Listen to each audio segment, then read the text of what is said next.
Tyson versus Mayweather. Two great fighters, two great cash grabs.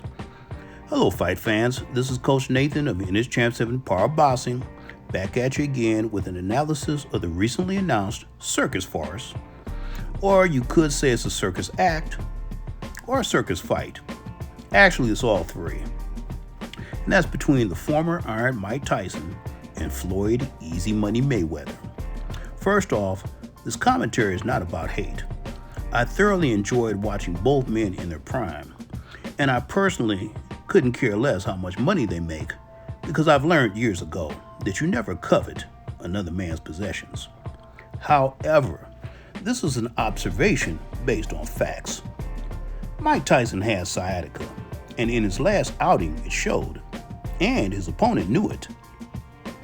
He was also treated for a bleeding ulcer leading up to the match with What's-His-Face. Now recently Mike announced that he'll be returning to his one-man stage show where he describes the details and issues of his life. And he said he'll go into detail on how he wasn't fit to fight, including the warnings from his doctors. So when you consider that in going into this exhibition with Mayweather, he's been knocked out 5 times, and he's close to 60 years of age. Ironically, you probably wouldn't be able to drag these guys into the ring with Tyson in his prime, even for the millions of dollars they're going to make. And if you don't believe me, go look on YouTube and witness the human wrecking machine Mike Tyson was in his prime. Then compare that to how Floyd and the other guy looked in their prime. Personally, I'd be more interested in an exhibition between Mayweather and Roy Jones Jr. They stirred up a lot of attention for it with their social media beef. And what better way for two fighters to settle their issues than inside the ring? Now, having said all of that, Mayweather, although he'll be tremendously outweighed, he still has the edge because he's 11 years younger, he's faster, and he's never taken the beatdowns Tyson did. Remember, folks, Tyson got knocked out by some big, strong, hard-punching heavyweights. So at this stage, his punch resistance is probably a whopping 0.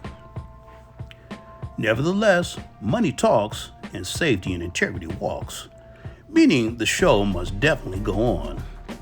Another interesting thing about these circus fights is that you'll be hard-pressed to come up with one match that is an iconic, memorable match that's long talked about because of its excitement, aka Ali Frazier or Hagler Hearns.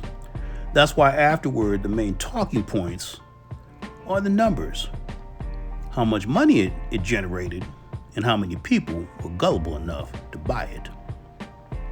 And the sad thing about it is that this trend will probably continue until someone gets hurt or someone gets dead.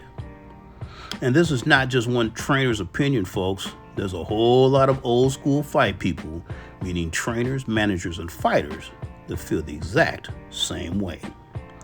So that's my take on this one, folks. But don't forget, for elite boxing instruction, elite boxing analysis, and elite boxing philosophy, click that like and notification button, share and subscribe to me, Coach Nathan, at NS Champ 7 Power Boxing.